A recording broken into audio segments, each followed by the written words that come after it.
প্ৰথম কথাটো হৈছে বিধানসভাত কোনে কি কৈছে তোতকৈ ডাঙৰ কথাটো হৈছে যে তিনিখনকৈ জিলাত ইমান ডাঙৰ মহাপ্ৰলয় অহাৰ পাছতো ইমান কি জৰুৰী কথা থাকিল যে এদিনৰ কাৰণেও বিধানসভাখন স্থগিত ৰাখিব নোৱাৰিলে। মই সেই কথাটোৱে ভাবি আচৰিত হওঁ। আমাৰ প্ৰতিনিধিসকলৰ মূল জেগাডোখৰ ইমান বেছি অসংবেদনশীল কেনেকৈ হ'ব পাৰে? উজনি অসমৰ যিকেইটা অঞ্চলত বানৰ প্ৰলয় হৈছে তাততো বিধায়কসকল নিজৰ সমষ্টিতে থাকিব লগা হৈছে। মুখ্যমন্ত্ৰীও তালৈ এদিন গৈ আহিলগৈ। ইয়াত কাৰ কথা আলোচনা হৈছে, কিয় আলোচনা হৈ আছে, মই সেই কথাটোৱে বুজি পোৱা নাই। আচলতে বিধানসভা স্থগিত ৰাখি সকলো মন্ত্ৰী বিধায়ক তালৈ ঢপলিয়াই যাব লাগিছিল। দ্বিতীয় কথাটো হৈছে দুৰ্যোগটোতো খবৰ দি নাহে। দুৰ্যোগ খবৰ দি নাহে কাৰণে দুৰ্যোগ প্ৰশমন বিভাগটো প্ৰতি মুহূৰ্তত সেৱা আগবঢ়াবলৈ সাজু হৈ থাকিব লাগে। এতিয়া যেতিয়া 3 দিন পাৰ হৈ যোৱাৰ পিছত মুখ্যমন্ত্ৰীয়ে সংবাদমেল পাতি ক'ব লগা হৈছে, জিলাখনৰ প্ৰশাসনৰ লগত কথা পাতোতে প্ৰশাসনীয় মুৰব্বীসকলে কৈছে যে এতিয়াও 20% 30% জেগাত তেওঁলোকে সাহায্য দিবলৈ যাবই পৰা নাই, উদ্ধাৰ চলাবলৈ যাবই পৰা নাই। মুখ্যমন্ত্ৰীয়ে কৈছে কাৰণটো পলস। কিমান দুৰ্ভাগ্যজনক। 7 দিন পৰ্যন্ত মানুহে খোৱা পানী এটোপ নোপোৱাকৈ একেযোৰ সাজ পিন্ধি এযোৰ দিনটোত এসাজো ভালদৰে খাব নোপোৱাকৈ আছে। তাৰ পাছত আৰু দুৰ্যোগ প্ৰশমন বিভাগটো সফল হৈছে নে বিফল হৈছে এইবোৰ কথা পাতি লাভেই নাই।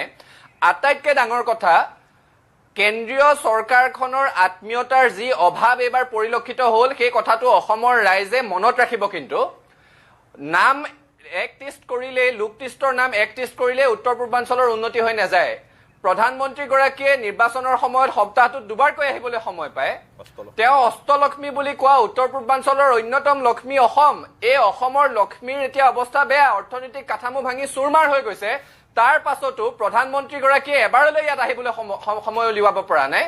আমি বাতৰি কাকতত পঢ়িব লাগে যে আজি হিমন্ত বিশ্ব শৰ্মালৈ ফোন কৰিলে, আজি সৰ্বানন্দ সোণোৱাললৈ ফোন কৰিলে। আৰু ইলেকশ্যনৰ সময়তো এনেকে ফোন কৰি কৰি আপোনালোকে কেম্পেইনিং কৰি থাকক, তেতিয়া কিয় আহে সপ্তাহটোত দুবাৰকৈ? দৰকাৰ নাই আহিবৰ কাৰণে। আজি মন কী বাত কৈ আছে, তেওঁৰ মন কী বাত বহুত শুনিলো। অসমৰ মানুহৰ মন কী বাত তেওঁ কেতিয়া শুনিব? এতিয়া আমিতো তেওঁৰ মন কী বাত বাৰু নুশুনো। শুনাসকলে এতিয়া কৈছে, আজি বাতৰি কাকতত পঢ়িবলৈ পাইছো তেওঁ বোলে কালিৰ মন কী বাতত লাভলীনাৰ কথা কৈছে, বানপানীৰ কথা কোৱা নাই। এই কথাটোৱে প্ৰমাণ কৰে লাভলীনা আমাৰ সম্পদ। অসমৰ সম্পদবোৰ যে দেশৰ সম্পদ আৰু অসমৰ সমস্যাবোৰ যে কেৱল অসমৰে সমস্যা, এই মন কী বাতটোৱে প্ৰমাণ কৰি দিলে। তেওঁ আহিব লাগে। 2017 চনত যেতিয়া গুজৰাটত এনেকুৱা প্ৰলয় সৃষ্টি হৈছিল, লগে লগে প্ৰধানমন্ত্ৰী দৌৰি গৈছিল। নেশ্যনেল ডাইজেষ্টাৰ ৰেছপন্স ফাণ্ডৰ পৰা প্ৰধানমন্ত্ৰীয়ে 500 কোটি টকা ঘোষণা কৰিছিল। অসমৰ ক্ষেত্ৰত সেইবোৰ নহয় কিয়? গৃহমন্ত্ৰীগৰাকী প্ৰতিবাৰে নিৰ্বাচনৰ সময়ত আহে। 2021 চনতো আহি কৈছে যে 50টা ডাঙৰ ডাঙৰ পুখুৰী খান্দি দিম আৰু এই পুখুৰীবিলাক সৰোবৰবিলাকে পৰ্যটক আনিব আৰু বানপানীৰ সমস্যা সমাধান হ'ব, আমাক মাত্ৰ 5 বছৰ দিয়ক।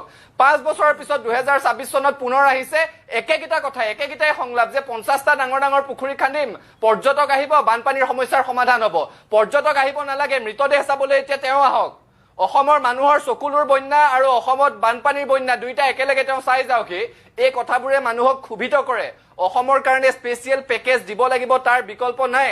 উত্তৰাখণ্ডত যেতিয়া এনেকুৱা প্ৰলয় আহিছিল, স্থলসেনা বায়ুসেনা সকলোকে নমাই দিছিল। স্থলসেনাই অপাৰেশ্যন সূৰ্য হোপ, বায়ুসেনাই অপাৰেশ্যন ৰাহত তেওঁলোকে মুকলি কৰিছিল। আমাৰ অসমৰ বেলিকা কিয় হোৱা নাই? উত্তৰাখণ্ডৰ ভৌগোলিক অৱস্থান আমাতকৈ বেছি জটিল। আমাৰ ইয়াত যে 7 দিন পৰ্যন্ত মানুহ উদ্ধাৰ কৰিব পৰা নাই, সেনা কিয় নিয়োগ কৰা নাই? সেনাৰ হেলিকপ্টাৰৰ সৈতে এয়াৰলিফ্টৰ ব্যৱস্থা কৰিব পাৰে। খাদ্য সামগ্ৰী গৈ পোৱা নাই, ঔষধ গৈ পোৱা নাই, কাপোৰ কানি গৈ পোৱা নাই, এয়াৰ ড্ৰপ কৰাৰ ব্যৱস্থা কৰিব পাৰে। সেইবোৰ কিন্তু কৰা নাই। মুখ্যমন্ত্ৰীগৰাকী ভক্তিত গদগদ হৈ আছে এই কথাটো কৈ যে প্ৰধানমন্ত্ৰীয়ে মোলৈ ফোন কৰিলে। এতিয়া সৰ্বানন্দ সোণোৱাল আৰু পবিত্ৰ মাৰ্ঘেৰিটাক আমি কেন্দ্ৰৰ প্ৰতিনিধি বুলি নধৰিম নহয়, অসমৰে সন্তান, অসমৰ পৰাই গৈছে। তেওঁলোকে এতিয়া এই প্ৰতিযোগিতাখন বাদ দিয়ক। আগদিনাখন মুখ্যমন্ত্ৰীয়ে ক'লে যে মোলৈ ফোন কৰিছে, পিছদিনাখন সৰ্বানন্দ সোণোৱালেও কৈছে যে প্ৰধানমন্ত্ৰীয়ে মোলৈও ফোন কৰিছে। ইলেকশ্যনৰ সময়তো ফোন কৰিয়ে কেম্পেইনিং কৰক, আহিব নালাগে ইয়ালৈ।